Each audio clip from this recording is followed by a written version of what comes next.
For me personally, what I got were that I had a lot of dandruff going on. I had a lot of itchy, flaky scalp thing.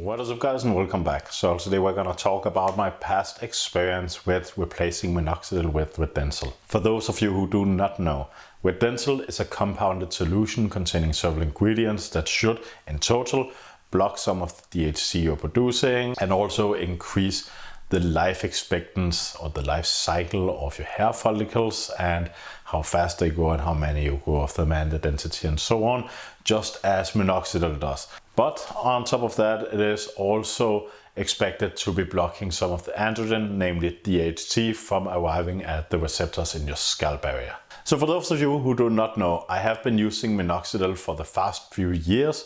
I have been adding some RU58841 into a Minoxidil solution and have been using this as my hair loss remedy for a few years now. On top of that, usually I use finasteride, and it is back and forth if I want to do it or not. If you look at some of the recent news that come on finasteride, it is once again in trouble with the FDA, and I'm still on the fence whether I should continue with finasteride or not. But this is not what the video is about.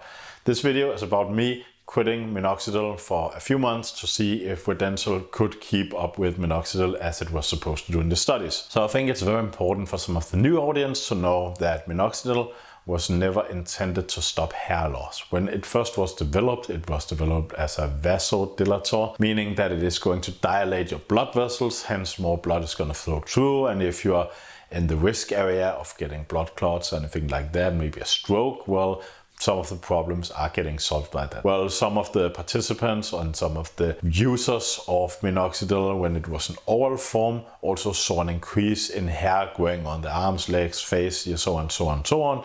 And in the end, they decided that topical Minoxidil could also be used to stop hair loss. But the thing is, Minoxidil also carries a lot of super annoying side effects. For me personally, what I got were that I had a lot of dandruff going on. I had a lot of itchy, flaky scalp thing. It was pretty nasty and I had to fight it for a very long time. And even sometimes I could get these lumps on my head filled with just fluid, like there wasn't any pus or inflammation or anything like that, just fluid bumps in my scalp, and they would be sore and itchy and annoying for me. So I decided to quit the Minoxidil, try the Redensyl, add some RU58841 to the compound and see how well it went. So to sum it up short, what actually happened were that in the first 2 months I had a lot of shedding going on. You can see that in some of my videos if you look very closely. And then again, after 4 months, I still had shedding, and I actually started accelerating my hair loss and losing more and more hair on a daily basis. So I got a little scared at that point. Well, when we arrived around June or something like that, I actually decided to quit the Redensyl, take up the Minoxidil once again, because I thought that the Redensyl were ineffective. Well, on top of that, I got the first initial shedding and I got a lot of swelling in my face that I used to have, and it came back and I saw the difference. So at the end of the day, I actually decided to quit using both Redensyl and Minoxidil. You see guys, the problem is that I was more or less caught between a rock and a hard place at this point. I could use Minoxidil, have a puffy face and get some swellings on my scalp and flaky skin and dandruff and so on. Or I could go back to using Redensyl. One of the problems I also experienced with Redensyl were that it wasn't capable of dissolving enough RU58841. The picture I posted here is a 5 milligrams per milliliter solution of Redensyl and RU58841, and I even added some ethanol to make it more soluble in the compound here. And the problem were that most of it just actually stuck to the bottom of the vial. This could also have been a problem that accelerated my hair loss once again and put me further back on my fight against hair loss.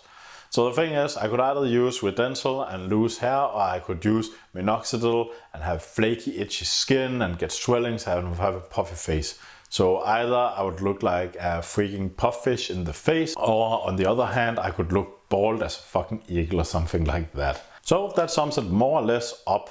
And just for those who are curious, because I know I will get these questions in the comment section, what did I do after that and until now?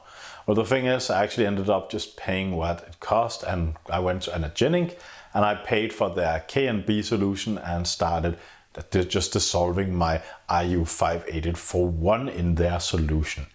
So I want to be completely honest, like I think that the K&B solution is expensive.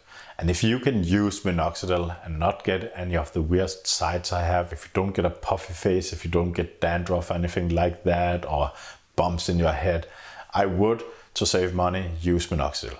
For my case, Minoxidil wasn't an option at the end of the day because I saw how puffy my face actually were. I actually think that Derek from More Plates, More Dates has a similar experience with Minoxidil as I had, but only noticed it very far into the cycles he did. So guys, that sums it up more or less. Well, I don't use Redensyl anymore. I don't use Minoxidil anymore. I use the K&B solution. And actually at this point where I'm recording this, I have been doing the videos on pyrolutamide, and it is only a matter of time before I quit doing the RU58841 and go over to pyrolutamide as soon as my batch arrives at my door. So guys, that's all I have for you. I hope I see you in your next video. Cheers.